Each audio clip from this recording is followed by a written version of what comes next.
it is our desire today that you can come to a clearer understanding of how this all works, so that you can work with the laws of the universe, so that you can work in concert with your inner being who holds your desires so dearly and so steadily, because life is supposed to feel good to you. You're supposed to be having a really good time.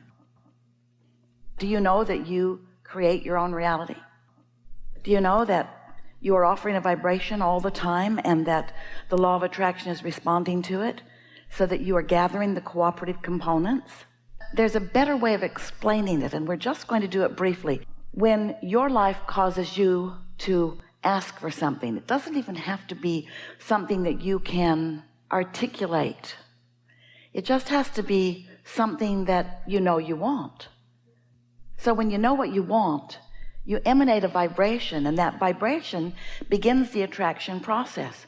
But there's a part of this that we think is really worthwhile emphasizing with you, and that is you launch your rocket, and the non-physical part of you, who remains non-physically focused, it's the soul or source of you, your inner being is what we call that part of you, follows that rocket, focuses on it with no detraction or deviation from it, and holds the vibrational frequency of it.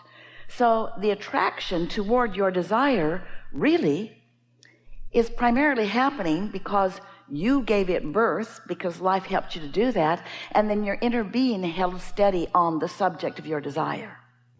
So all unseen and seen cooperative components are drawn to that desire that you gave birth to, that your inner being is tending to. It's just what the nature of this universe is. It's what law of attraction does. But the question that we really want to put to you, we want you to think about this all day, every day. Are you, in your physical human form, one of the cooperative components to your own desire?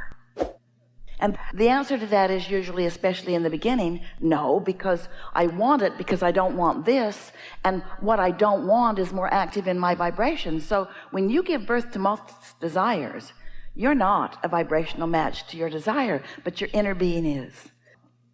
That's the promise your inner being made with you when the part of you came into this physical body, and the part that is your inner being remained in non-physical form.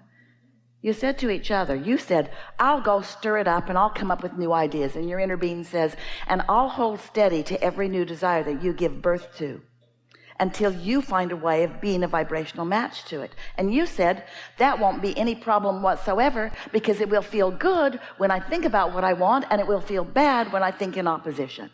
And so we all shook hands and off you went, and you've not been keeping your promise very well.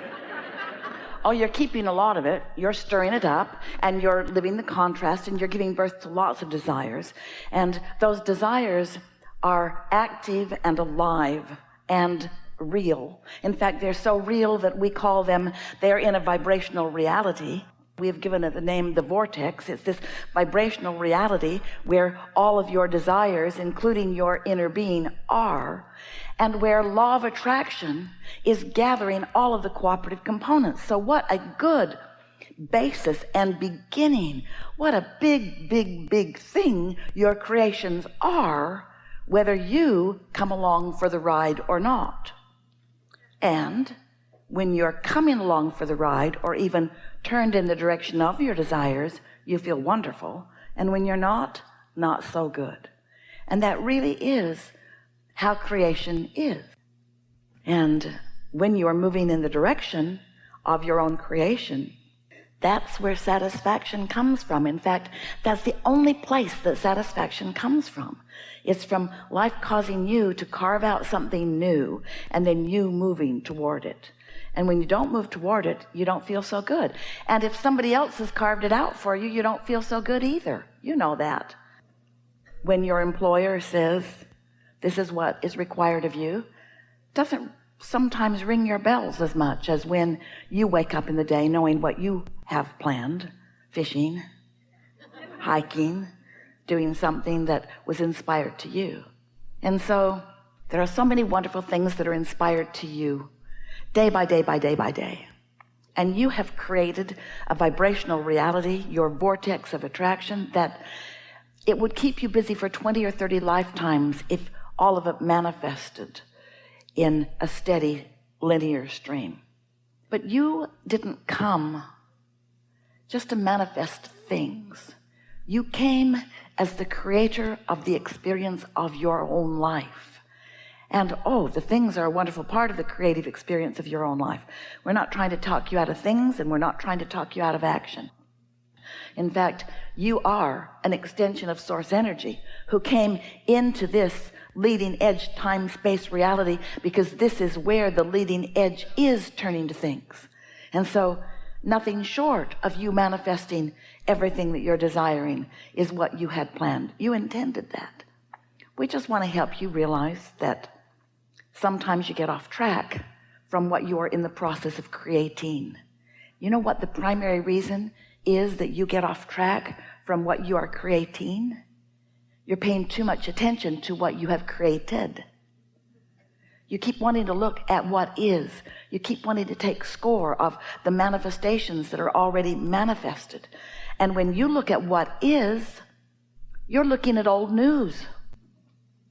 It's like gum you've chewed all the flavor out of. And every moment of your life is causing you to launch new rockets of desire.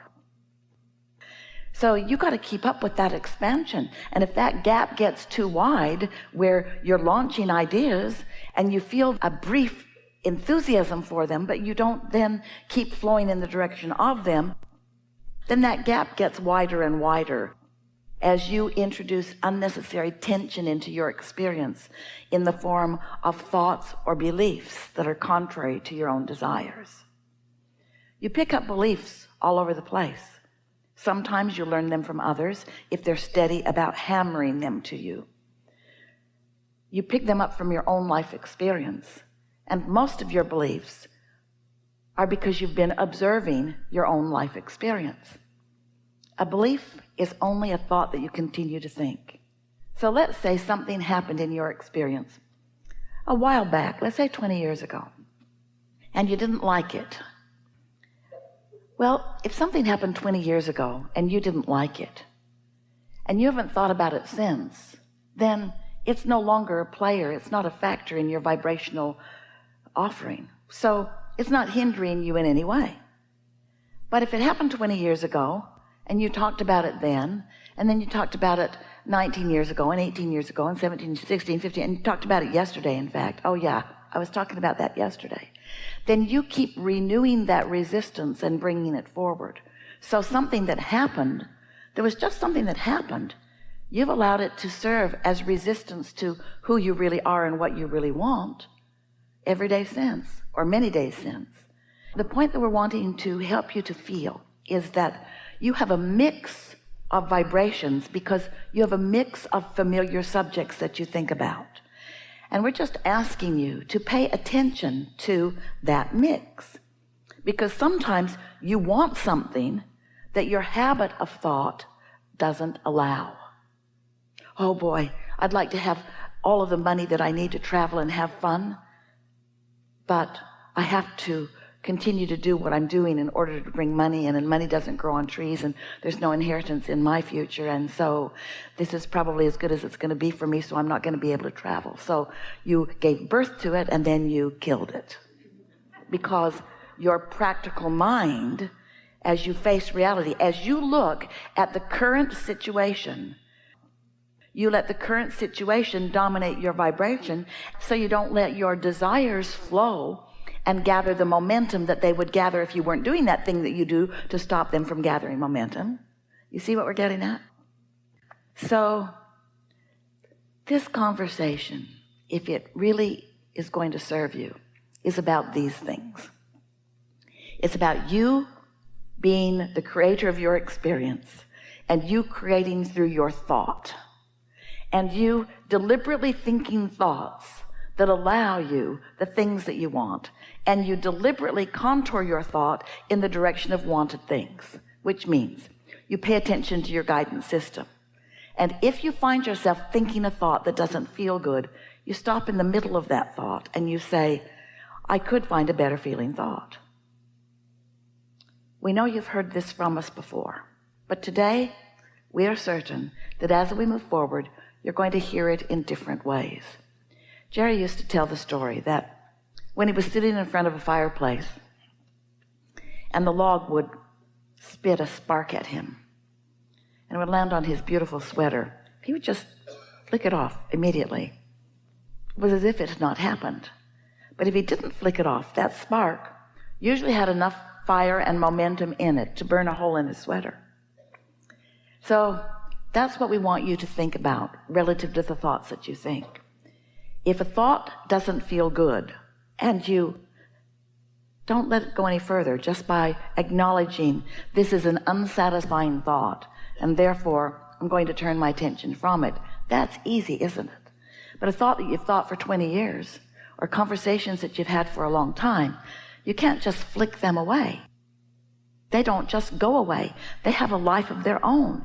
They have a belief system within you, a belief system that is contrary to your new desires sometimes that you just gave birth to.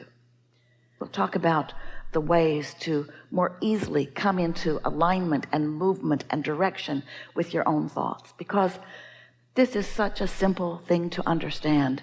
You are creators who are supposed to be happily moving through your life experience. The creative process is supposed to feel fun to you.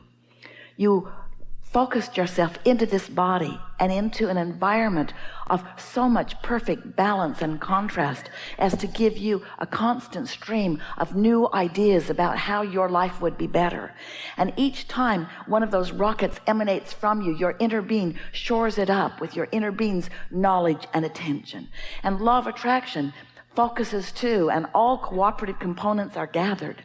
And the momentum of your desires becomes more and more. And while you can't see them because they haven't come into translation enough that you are translating them with your physical senses, you're not yet translating them with your eyes or your ears or your nose or your fingertips or your tongue. They are not that vivid yet, but they are becoming, and you can translate them with your emotions. You can feel the satisfaction of them. You can feel the enthusiasm of them. And if you don't do anything, if you don't think thoughts that bring discouragement instead of satisfaction, that bring fear instead of satisfaction, that bring doubt instead of satisfaction, if you don't let yourself go into those doubtful places, then this momentum of your new desire will gather enough momentum that it will begin to flow to you in a way that you can't miss it. But you've got to be in the receiving mode. You've got to be tuned to that receiving mode. And when you are, then the idea will occur to you and your enthusiasm for it will grow that much more. And then another idea and another and another and another. And you will stand witness to the creation, to the manifestation, to the physical becoming, to the coming together, to the thoughts turning to things of your own creations. And that's what you came with full intention to do. You're getting so much of that right, and just a little bit of it you are confused about, because you've come to believe that just because something is, it should be considered and that you should give it your attention. You've trained yourself to be objective about things, to be so balanced. I must weigh the pros and the cons and the pluses and the minuses. But you don't realize that you work for yourself and against yourself and for yourself and against yourself when you are considering the things that you do not want. Of course, contrast is there, and you will see things that you do not want. And when you do, what you do want will become clear for a moment. And so the whole key to living happily ever after and to getting what you want is to just lean in the direction of your desires. Lean and feel for the satisfaction factor. And as you find it steadily, what begins to happen is things begin to occur to you.